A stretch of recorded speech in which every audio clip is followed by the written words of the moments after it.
सुंदर तोरे गहना हो माँ। अजब सुंदर तोरे गहना हो बूढ़ी मैया, अजब सुंदर तोरे गहना हो माँ। अजब सुंदर तोरे गहना हो बूढ़ी मैया, अजब सुंदर तोरे गहना हो माँ।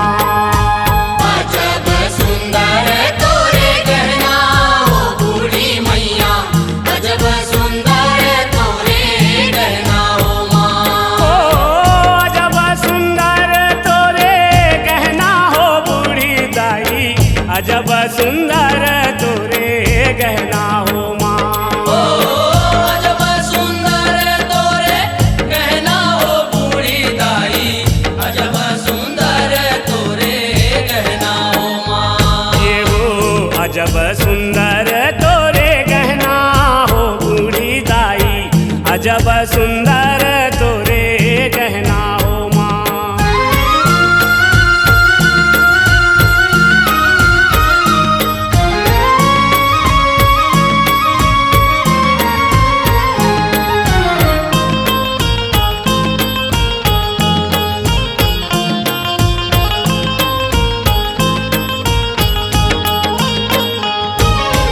सोन के बिछिया माँ के, सोन के पैरी माँ के, सोन के करधन माँ के, सोन के मुंदरी माँ के। सोन के बिछिया माँ के, सोन के पैरी माँ के, सोन के गर्दन माँ के, सोन के मुंदरी माँ के। यो सोन के बहुटा अजब सुहावे,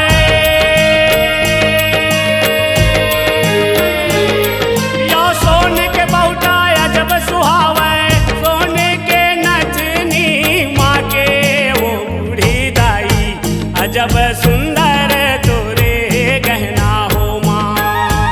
अजब सुंदर तोरे गहना हो बूढ़ी मैया, अजब सुंदर तोरे गहना हो माँ।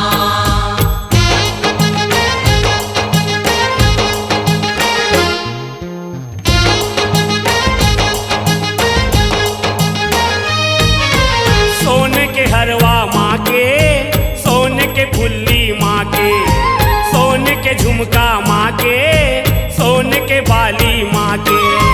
सोन के हलवा माँ के, सोन के फुल्ली माँ के, सोन के झुमका माँ के, सोन के बाली माँ के। यो सोन के टिकली गजब सुहावे,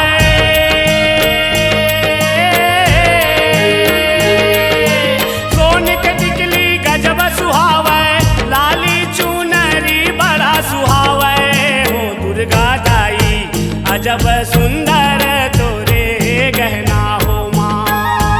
अजब सुंदर तोरे गहना हो बूढ़ी मैया, अजब सुंदर तोरे गहना हो माँ। ये हो अजब सुंदर तोरे गहना हो महामाई, अजब सुंदर तोरे गहना हो माँ। अजब सुंदर तोरे गहना हो बूढ़ी दाई, अजब सुंदर तोरे गहना हो माँ। अजब सुंदर तोरे गहना हो दुर्गा दाई, अजब सुंदर तोरे गहना हो माँ। अजब सुंदर तोरे गहना हो बूढ़ी मैया, अजब सुंदर तोरे गहना हो माँ। अजब सुंदर तोरे गहना हो चंडी मैया, अजब